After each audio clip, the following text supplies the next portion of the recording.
आगे बढ़ते हैं और सीखते हैं इसकी आवर्धन क्षमता। ठीक है अंकित, क्या कर रहे हो? फोन चला रहे थे जी।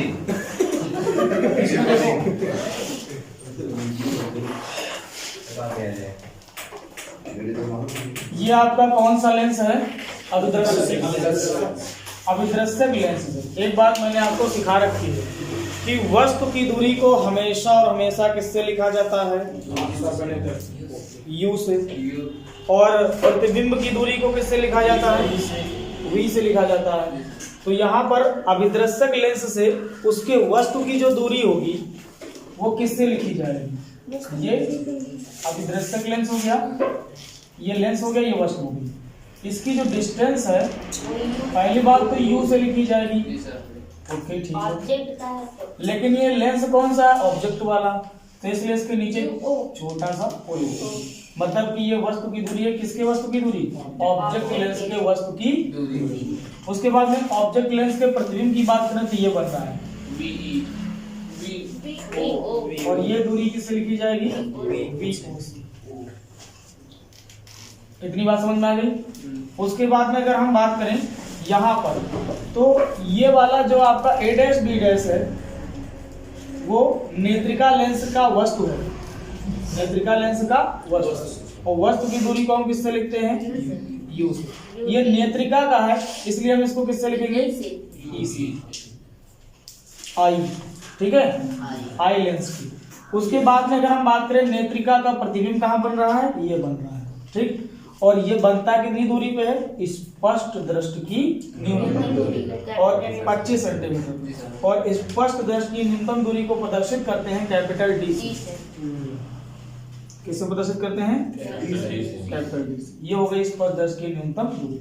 अब यहाँ पर एक चीज समझो, अगर हम बात करें आवर्धन क्षमता किसे कहते हैं, तो अंतिम प्रतिबिंब द्वारा आंख पर बना कोण और बटे में रखेंगे वस्तु द्वारा आंख पर बना कोण। ठीक है, तो देखो अंतिम प्रतिबिंब ये है, यहाँ आपकी आंख होगी। इस कोण को क्या माना गया है? बीटा। क्या माना गया है? बीटा। और इधर वाले को क्या माना गया है? अल्फा। ये दरअसल ऐसे बनेगा यहाँ से इस तरीके से। हाँ ठीक है, वो एक ही माना जाएगा, एक अल्फा ऐसे इमेजिन कर लेंगे, ठीक। और इसके सापेक्ष देखेंगे, देखो इसके सापेक्ष देखेंगे। यहाँ पर एक चीज समझिएगा, सबसे पहले तो हम लिख लेंगे यहाँ पर m बराबर होता है बीटा अपॉन अल्फा, क्योंकि सूत्र क्या था? अंतिम प्रतिबिंब द्वारा आंख पर बना कोण बटे वस्तु द्वारा आंख पर बना कोण। तो यहाँ से ये चीज समझ में आ गई, ठीक है। अब एक चीज समझिएगा, यहाँ से अगर हम बीटा का मान निकालें, किसका मान निकालें? बीटा। देखो पहली बात समझ लो, वस्तु क्या है? बहुत छोटी। वस्तु क्या है? बहुत छोटी। अगर वस्तु छोटी होगी तो अल्फा बीटा गामा भी, गामा तो ही नहीं, अल्फा बीटा भी क्या होंगे? छोटे। और छोटे की स्थिति आप पीछे पढ़ चुके हैं परिचय में कि बीटा किसके बराबर हो जाएगा? tan लेंगे या sin लेंगे, जो भी लेंगे उसके बराबर। और अल्फा किसके बराबर हो जाएगा? tan alpha. यहाँ पर बीटा में आएंगे तो tan का फार्मूला लगाएंगे लाल बटे कक्का के हिसाब से। tan का फार्मूला होता है लंब बटे आधार। क्या होता है? अगर इस ट्रायंगल के लिए हम लंब बटे आधार लगाएं, ठीक है, हाँ यहाँ पर, ठीक है, इस ट्रायंगल के लिए, छोटे वाले ट्रायंगल के लिए अगर हम क्या लगाएं? बीटा ले और tan थीटा लगाएं, ठीक है, तो इसको E मान लिया जाएगा, ठीक है। तो यहाँ से आप देखिए कि लंब क्या होगा और आधार क्या होगा, ये आपको समझना पड़ेगा। देखो सबसे पहले तो एक बात समझ लो कि यहाँ से ये क्या खींचा गया है? लंब। ये 90 एंगल बनाएगा, ये लंबी भुजा जो ये कर्ण हो जाएगी और ये सामने वाली क्या हो जाएगी? आधार। तो आप बताइए कि यहाँ से लंब बटे आधार अगर हम लिखना चाहते हैं तो क्या लिखेंगे? मैं फिर लिख देता हूँ, ये लंब होगा, ये आधार होगा। बताइए लंब बटे आधार क्या बनेगा? A'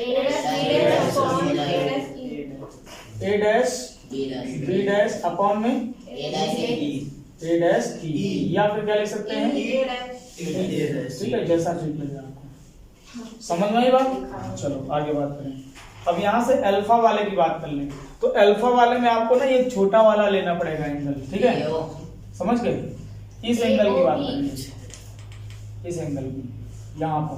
तो यहाँ पर आप देखिए ये तो लंब दिख रहा है साफ तौर पर, ठीक। तो यहाँ से क्या आ जाएगा, ए बी अपॉन में क्या लिखेंगे, यहाँ से एक चीज ध्यान दीजिएगा कि यहाँ पर प्रतिबिंब, शर्त क्या थी, प्रतिबिंब कहाँ बनना चाहिए, स्पष्ट दृष्टि की न्यूनतम दूरी पर, ठीक है। कहाँ बनना चाहिए, स्पष्ट दृष्टि की न्यूनतम दूरी पर। यहाँ जो आधार में लिखते हैं वो क्या लिखते हैं, कैपिटल डी लिखते हैं।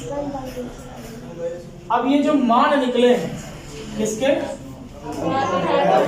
हमें तो आवर्धन क्षमता चाहिए, तो इन मानों को उठा के हम कहाँ रख देंगे, ठीक। बीटा की जगह क्या लिखोगे,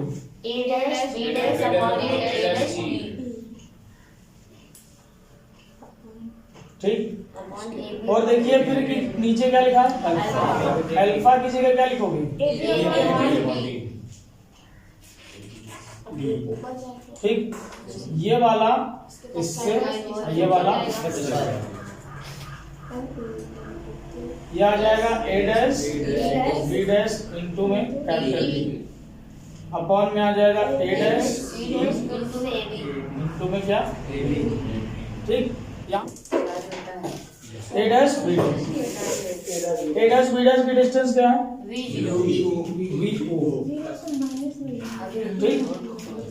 वी ओ को किस में लेंगे, प्लस में। डी को ऐसे ही रखेंगे, कोई टेंशन की बात नहीं है, ठीक। याद रखें ए डैश ई है कहीं क्या, ए डैश हाँ ए डैश ई ये है ना, ए डैश ई, और ए डैश ई की डिस्टेंस क्या है, नीचे है ना, नीचे की चीजें माइनस में ली जाती है, ऊपर की प्लस में ली जाती है, ठीक है। तो यहाँ से आप देख लीजिए कि यहाँ से आ जाएगा माइनस का यू ई, अब बची क्या, केवल ए बी, और ए बी की डिस्टेंस क्या है, यू ओ, क्या है, यू ओ, माइनस का क्या हो जाएगा, डी को भी माइनस में लिया जाएगा, नीचे है ना, तो डी को भी किस में लिख लेंगे, माइनस में। आप समझ में आ गया। यहाँ से एक चीज करो, आवर्धन क्षमता निकाल लो। क्या निकाल लोगे, आवर्धन क्षमता अगर निकालोगे पहले वो माइनस माइनस प्लस हो जाएगा, माइनस का आ जाएगा डी वी नॉट और upon we zero, we zero निकलेगा, इसको वी ओ पढ़ते हैं, ठीक है। यहाँ से हो जाएगा यू ई और इंटू में क्या हो जाएगा, इसको थोड़ा सा ना सिंप्लीफाई कर देते हैं, ओ वाले एक पास कर देते हैं, तो यहाँ से आ जाएगा माइनस वी ओ बटे यू ओ, और इसको ना ऐसे ब्रैकेट बंद करो, चाहे ऐसे चाहो तो ब्रैकेट में ऐसे कर दो, और यहाँ पर दे दोगे डी अपॉन यू, ऐसे। ये आवर्धन क्षमता का सूत्र निकला, ठीक है। लेकिन हमें ना दो स्थितियां लगानी, इसकी दो कंडीशन होती है। कितनी कंडीशन होती है, दो कंडीशन, ठीक है। देखो पहली कंडीशन, इसको मिटा दें, इसका कोई काम नहीं, इसका काम जितना था यहाँ तक था। क्या आपने ये अल्फा बीटा समझ लिया है, नहीं समझे, तो आगे बढ़ते हैं। अब इसकी कोई जरूरत नहीं, पढ़ेगी तो बता देंगे, ठीक है, क्योंकि अब जगह भी बोर्ड में नहीं बची है ना। यहाँ से देखिए, अब आपको पहली कंडीशन लगानी है, जब प्रतिबिंब कहाँ बन रहा हो, अंतिम प्रतिबिंब स्पष्ट दृष्टि की न्यूनतम दूरी पर बन रहा हो, ठीक है। जब प्रतिबिंब कहाँ बन रहा हो, जब प्रतिबिंब डी पर बने, यहाँ पर आप ये सूत्र लगा दीजिए, इसकी जगह क्या बन जाएगा, माइनस डी, इसकी जगह क्या रखेंगे, माइनस। अब पता चल रहा होगा कि यहाँ पर तो ये प्लस बनने के चांस बन रहे हैं, तो माइनस माइनस क्या हो जाएगा, प्लस हो जाएगा, ठीक है। माइनस का 1 अपॉन डी हो जाएगा, ठीक। हमें आवर्धन क्षमता ज्ञात करने के लिए किसका मान चाहिए? UE का UE का मान चाहिए। तो इस पोर्शन को हम इन्हें प्लस लगाएंगे। ये हो जाएगा, ध्यान दीजिए 1/UE बराबर 1/FE, और इधर आएगा नहीं प्लस 1/D हो जाएगा। अब यहाँ से देखिएगा हम क्या करेंगे कि इसमें सबको ऊपर से गुणा कर देंगे, ठीक, D से गुणा करेंगे। D/1 कर लो, चाहे गुणा कर देंगे तो यहाँ बन जाएगा D/UE, D/FE, और यहाँ क्या बन जाएगा? इसको फिर से थोड़ा सा सही करके लिख दो, D/UE बराबर 1 प्लस D/FE, ठीक। इसको ऐसे डिब्बे में बंद कर दो और इसको कह दो समीकरण 2, और इसको बना लेना था आपको समीकरण 1, ठीक है। अब यहाँ लिखेंगे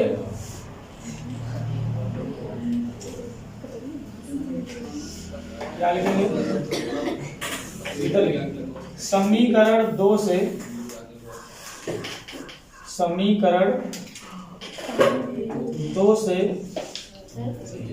D/FE का मान, D/FE नहीं, D/UE, D/UE का मान किसमें रखने पर? समीकरण 1 में रखने पर, ठीक है। उठा के मान रख दो इसको। ये था m बराबर माइनस VO/U, यहाँ पर D/UE है, D/UE को नहीं लिखना बल्कि ये लिखना 1 प्लस D/FE, ठीक। अब यहाँ से देखिए इसका अंदर मल्टीप्लिकेशन भी करवा सकते हैं हम लोग, और अगर नहीं करवाना है तो इसको क्या करना है, इतना ही रखना है। और ये आपकी आवर्धन क्षमता निकल आई किसकी? जब प्रतिबिंब कहाँ बन रहा हो? न्यूनतम दूरी में, ठीक। दूसरी कंडीशन इसकी क्या होती है? जब प्रतिबिंब कहाँ बन रहा हो?